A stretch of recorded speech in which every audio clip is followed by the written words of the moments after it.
उस तत्व ज्ञान को आपके समक्ष खोला जा रहा है। इसलिए इस तत्व ज्ञान से परिचित होने के उपरांत आप कभी विचलित नहीं हो पाओगे। आपकी कई पीढ़ी तक का ये मार्ग ऐसा बन जाएगा कि वो बच्चे परमात्मा को प्राप्त करेंगे। वो बहुत ही पुण्यकर्मी प्राणी परमात्मा आपके घरों में भेजेगा। ये उनके संस्कार टाल देगा जो बच्चे आपके भाग्य में दुखदाई थे। कुछ बच्चे होते हैं जैसे उत्पन्न हो गया बालक और वो बच्चा बड़ा होकर के डाकू बन गया, माता पिता भी दुखी, क्योंकि माता पिता का कितना ही बुरा बेटा हो जाए बेटी हो जाए, माता पिता उससे दूर नहीं हो सकते, उसकी आत्मा फंसी रहती है। वो लड़का भी दुखी होता है और माता पिता भी दुखी रहते हैं।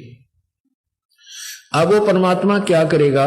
पुण्यात्माओं, ये तत्व ज्ञान है, प्रभु के नियम से आप परिचित हो जाइए, तभी ये शंका और आपकी समस्या मिटेगी। अब क्या होता है कि एक भक्त के यहां पुत्र हुआ। वो पुत्र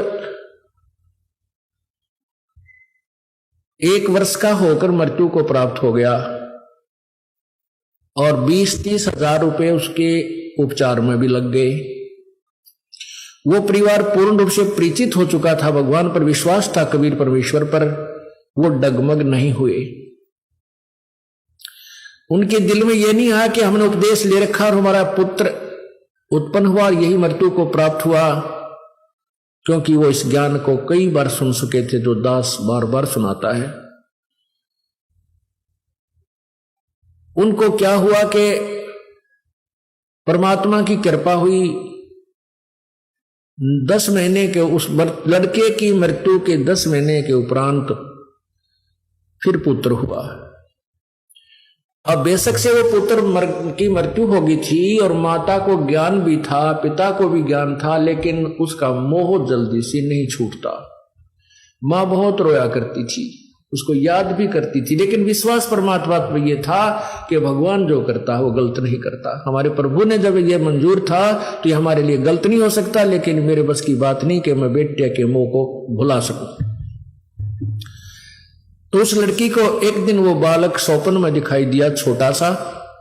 देखते ही देखते वो 16-17 साल का हो गया, 18 वर्ष का, 18-19 वर्ष की उम्र का दिखाई दिया और अपना बैग उठा करके चलने लगा। माता, मैंने इस उम्र में मरना था और मेरी शादी भी हो जानी थी। ये परमात्मा ने मेरे ऊपर, आपके ऊपर मेहर की है। मेरा और आपका ऐसा संस्कार था कोई पिछले जन्म जन्मांतर का कि मैंने तुम्हें एक अधिक पीड़ा देनी थी, और उस परमात्मा ने यह हमारा संस्कार काट दिया थोड़े से में। उसके बाद उस मां का रोना भी बंद हो गया। उसने खुद आकर के उस बहन ने बताया, जी ऐसे ऐसे वो लड़का मुझे दिखाई दिया। पर ज्ञान तो हम पहले भी सुनते थे, विश्वास भी था, लेकिन और दृढ़ विश्वास हो गया और जो ममता मुझे सता रही थी वह भी खत्म होगी।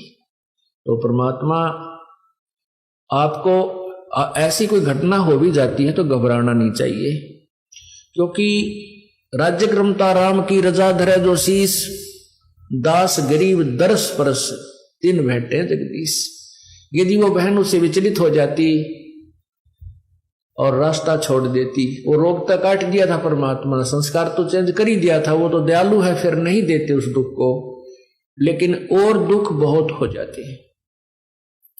हमारे जन्म जन्मांतर के ना जाने कितने पाप इकट्ठे हुए पड़े हैं, संचित रखे हैं भगवान के दरबार में, और इस जीवन में भगवान से दूर होने के बाद फिर हम निरे पाप करेंगे। अच्छा काम कौन सा कर सकते हैं, क्योंकि शास्त्र विधि को त्याग कर जो मनमानी पूजा करते हैं वो भी गलत है, वो भी पाप है। गीता जी के अध्याय नंबर 16 के मंत्र 23 में स्पष्ट किया है। तो और हम धर्म को ही हम अच्छा मानते हैं, वो धार्मिक कर्म भी हम विधि अनुसार नहीं करने से दोषी होते हैं। तो फिर कैसे दोषी होते हैं? 100 वर्ष तो सतगुर पूजा, एक दिन आन उपासी, वो अपराधी आत्मा फिर पड़े काल की फांसी। 100 वर्ष तो सतगुरु अपने गुरुदेव के आधार से आप पूजा कर लीजिए, और एक दिन आन उपासना कर लीजिए, शास्त्र विधि को त्याग कर मनमानी पूजा कीजिए। उसके विषय में कहा है कि वो इतना अपराध है कि वो अपराधी आत्मा फिर पड़े काल की फांसी। होय होय।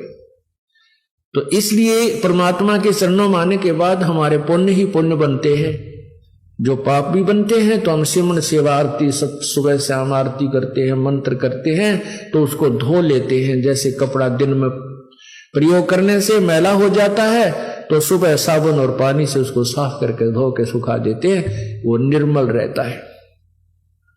और जिस कपड़े पर मैली मैल लगते रहे, साबुन पानी का योग नहीं मिल सके, तो वो कितना काला हो जाता है, उसका स्वरूप भी बिगड़ जाता है, ये रंग भी नजर नहीं आता ये कैसे कलर का था। इसी प्रकार हम युगों युगों से इतने पाप इकट्ठे करके इतने मैले हो चुके हैं। आप परमात्मा के इस सत्संग रूपी जल से, इस तत्व ज्ञान रूपी जल में और सतनाम रूपी साबुन से हम इन्हें धोया करेंगे और निर्मल कर लेंगे, ताकि ये धनी को पसंद हो।